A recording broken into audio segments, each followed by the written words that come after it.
Hello, this is Sarah Brash. Welcome back to my channel. So I want to do a quick video about the Anti-Semitism Awareness Act. Now, I already did a video, but I still feel like people don't appreciate fully that this is bad law and it's a 1A violation. Now, I had been discussing with Professor Bernstein, David Bernstein, online on X about whether or not the Anti-Semitism Awareness Act is bad law, whether or not it's a 1A violation. And now he has clearly been pushing the idea that this simply codifies the status quo, it's no big deal, it's not a 1A violation, it certainly doesn't criminalize anti-Semitic speech because, no one's going to jail, and, and then, of course, like the hostile education environment cases are an issue, but they've always been an issue, they've always been a sticky point, and also that, we've always used speech as evidence for discriminatory mental intent, and so nothing has changed. And so if you think that's a problem now, it was always a problem. And all of that, so what the problem is, and so when I was talking to Professor Bernstein, I was trying to explain to him the difference between motive and mens rea, or mental intent.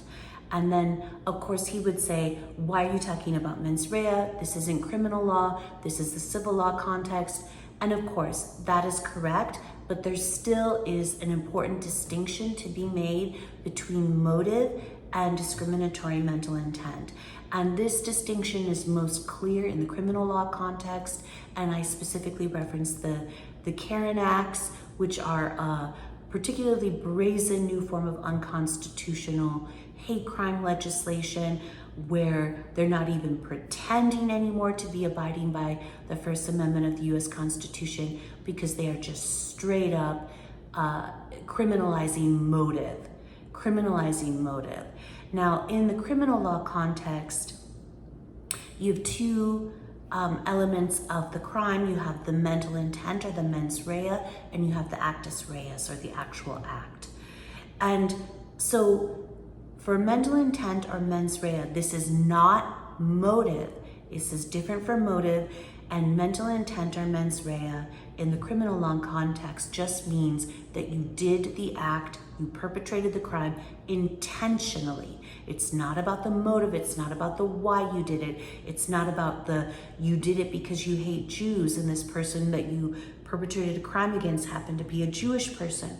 That's not mens rea, that's not mental intent. In the criminal law context, mental intent just means that you did it intentionally.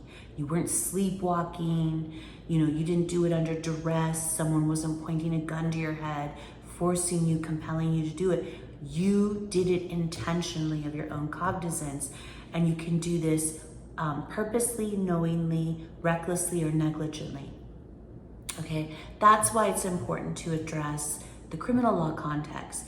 But certainly, Professor Bernstein is correct. We are talking about civil law.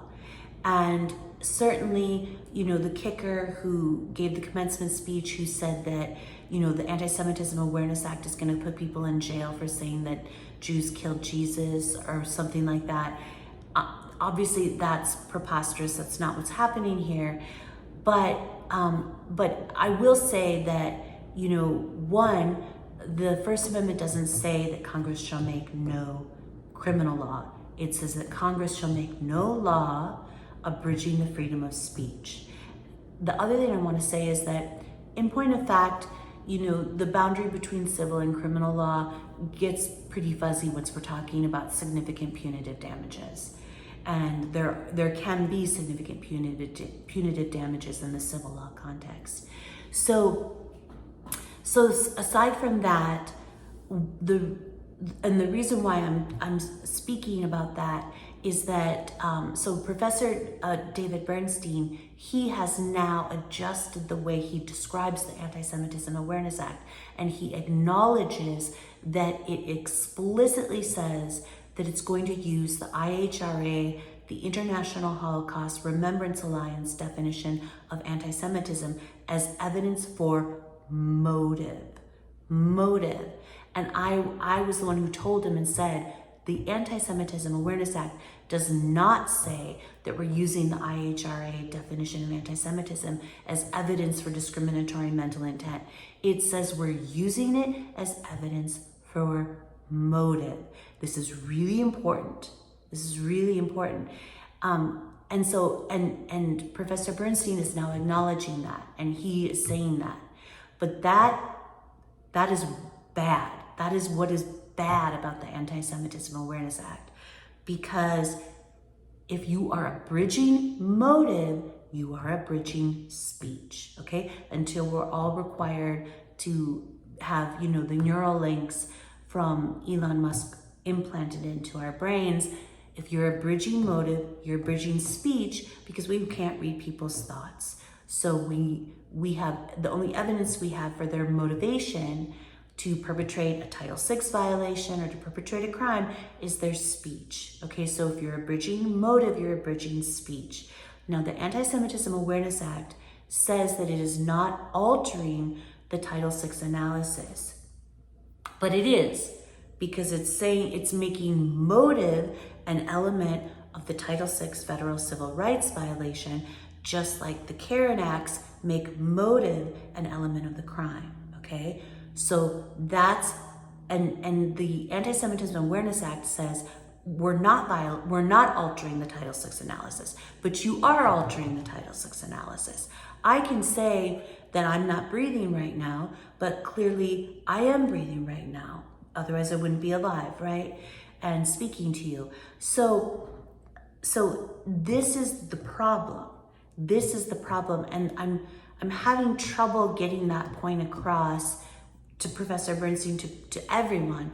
And I think Professor Bernstein is awesome, and I agree with pretty much almost everything he says, but this is a problem, and this is what makes the Anti-Semitism Awareness Act bad law. Now, also, Professor Bernstein initially tried to tell me that he didn't think that it mattered whether you're making motive or mental intent an element of the Title VI violation. Clearly it matters, but he gave us an example, this case from his book, where the president's speech saying that women should be, praising stay-at-home moms, saying women should all aspire to be stay-at-home moms, that this was used as evidence, for a Title VI violation when a woman was denied tenure. And I said, well, clearly that was wrongly decided, and that was poorly analyzed, because the president's speech can only be evidence of motive. It can't be evidence of discriminatory mental intent, because there's no relationship. There's no direct relationship with the woman's being denied tenure and the president's speech that he just gave at whatever event. So now, and then I said, well, it would have been different if the chair of the women's department had said to her that he thinks all women should be stay-at-home moms. Then that would be a very different thing. Then there's a direct relationship between the speech and the woman's being denied tenure, the Title VI violation, federal civil rights violation, and then you can use the speech of the department chair as evidence for discriminatory mental intent, that he actually intended to discriminate against her in denying her tenure. That's the difference. And so what I want to say about this is that even if there's an established practice of analyzing the Title VI cases inappropriately and making motive an element of the violation of the Title VI violation instead of discriminatory mental intent, then we need to address that and we need to fix it. And the answer is not to just give in and say, oh, okay, it's okay for, to perpetrate a 1A violation.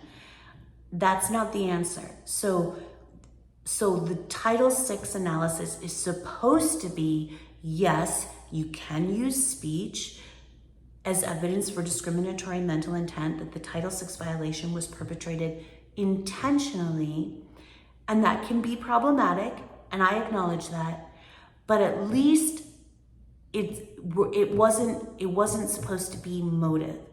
And if it's been analyzed inappropriately, we need to address that, we need to fix it.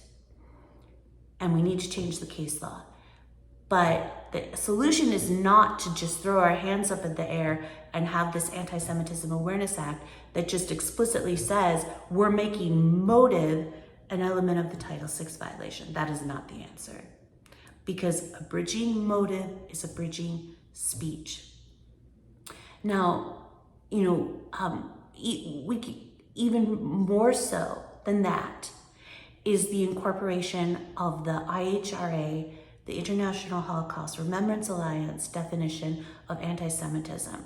This makes it, just makes the problem, exacerbates the problem, exponentially, because the IHRA definition of anti-Semitism includes statements that are clearly constitutionally protected, free speech under the First Amendment, including, criticizing the state of Israel as a racist endeavor, the Zionist project as a racist endeavor, and, comparing Israeli government policies to Nazi policies. Clearly, this is protected free speech under the First Amendment of the U.S. Constitution. So that just exacerbates the problem exponentially. So, but the problem is that the Anti-Semitism Awareness Act incorporates motive, not discriminatory mental intent, into the Title VI violation and the analysis thereof. That is the problem. That's what makes the Anti-Semitism Awareness Act bad law. That's what makes this a 1A violation. That is the problem.